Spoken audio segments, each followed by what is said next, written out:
Welcome friends, आपका स्वागत है एजुकेशन नगरी में। आज हम क्लास 12th आरबीएससी एनसीईआरटी के सब्जेक्ट केमिस्ट्री में एक टॉपिक पढ़ने वाले हैं जिसका नाम है धातु कर्म, मेटलर्जी। हम इसमें पढ़ेंगे कि किस प्रकार खनिज से अयस्क बनता है और अयस्क से शुद्ध धातु हमें प्राप्त होते हैं, जो शुद्ध धातु हम अपने दैनिक जीवन में बहुत से कार्यों में उपयोग में लेते हैं। तो सबसे पहली बात कि जो खनिज अयस्क है वो कैसे हम खनिज जो है वो हम ज़मीन में जब खुदाई करते हैं तब हमें वो खनिज की प्राप्ति होती है। और अयस्क खनिज से हम कुछ तत्वों को अलग करते हैं जो हमें प्राप्त होते हैं अयस्क के रूप में, और फिर अयस्क का शुद्धिकरण किया जाता है जो हमें शुद्ध धातु के रूप में मिलती है। तो ये जो खनिज है वो मिनरल से हमें मिलता है और फिर उससे मिलता है प्योर मेटल। तो जो ये प्योर मेटल या फिर हम कहें कि अयस्क जो है वो संयुक्त अवस्था में पाया जाता है।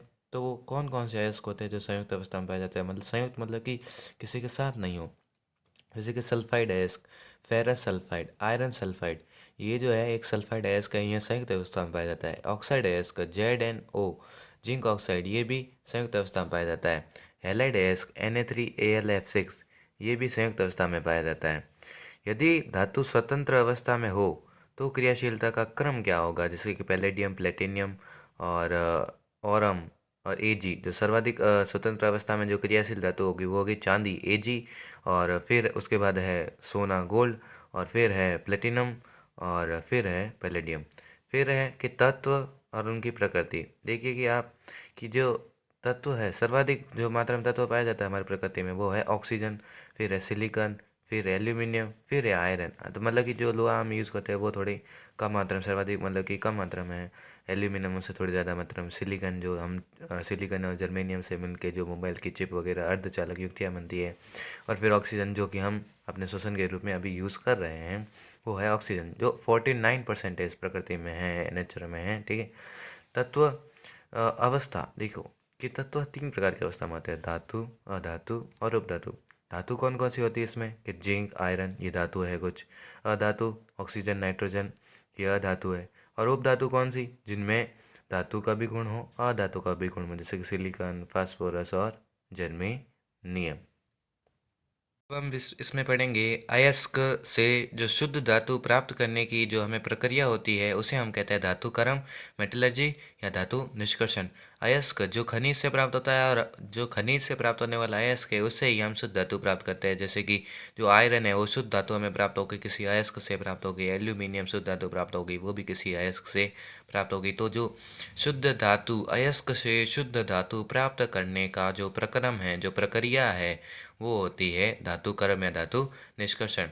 आप देख रहे हैं यहाँ पे कि धातु निष्कर्षण के भी कुछ विधियां हैं, या कुछ कहे कि क्रमबद्ध चरण होते हैं, नियम होते हैं, स्टेप होते हैं। कि सबसे पहले धातु निष्कर्षण में अयस्क चूर्णीकरण, मतलब कि जो अयस्क होता है उसका चूर्णीकरण, मतलब कि उसको टुकड़ों में बांटा जाता है, तोड़ा जाता है, चूरा किया जाता है। सेकंड स्टेप चूर्णित अयस्क का सांद्रण, मतलब कि जो चूर्णित अयस्क है उसको सांद्रण किया जाता है, सांद्रित किया जाता है। फिर जो सांद्रित अयस्क है उसका धातु ऑक्साइड में परिवर्तन किया जाता है, मेटल ऑक्साइड में उसका परिवर्तन किया जाता है। तत्पश्चात उसके बाद जो लास्ट मतलब सेकंड लास्ट स्टेप है उसमें धातु ऑक्साइड का अपचयन किया जाता है, और फिर जो अपचयित धातु हमें प्राप्त होती है उसका हम कर देते हैं शुद्धिकरण, प्योरिफिकेशन। ठीक है। फिर अब हम इसमें पढ़ेंगे कि अयस्क क्या होता है। तो अयस्क जो है सभी धातुओं के कुछ अलग अलग अयस्क होते हैं, अयस्क जिसको हम इंग्लिश में कहते हैं ओरे। ठीक है। तो यहाँ पे जो एल्यूमिनियम है, एल्यूमिनियम धातु के अयस्क को हम अपने जो कहे कि वैज्ञानिक भाषा में उसे कहते हैं एल्यूमिना। तो एक और अयस्क इसका प्राप्त होता है Al2O3, मतलब कि एल्यूमिनियम ऑक्साइड, जिसे हम कहते हैं कोरंडम। और अगर एल्यूमिनियम ऑक्साइड के साथ जल का एक अणु जुड़ा हुआ हो तो उसे कहेंगे डायस्पाइड। और अगर एल्यूमिनियम ऑक्साइड के साथ दूध जल के अणु जुड़े हो तो उसे हम कहेंगे बॉक्साइड।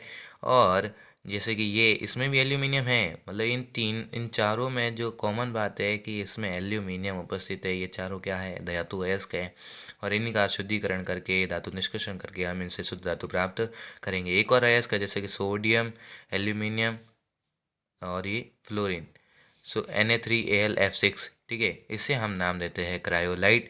तो आज के हमने इस टॉपिक में पढ़ा है कि किस प्रकार अयस्क खनिज से हमें अयस्क प्राप्त होता है, अयस्क शुद्ध धातु।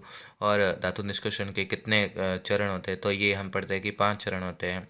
ध्यान से रखिएगा, याद रखिएगा। और अयस्क से शुद्ध धातु प्राप्त करने की प्रक्रिया को हम क्या कहते हैं, तो धातु निष्कर्षण कहते हैं।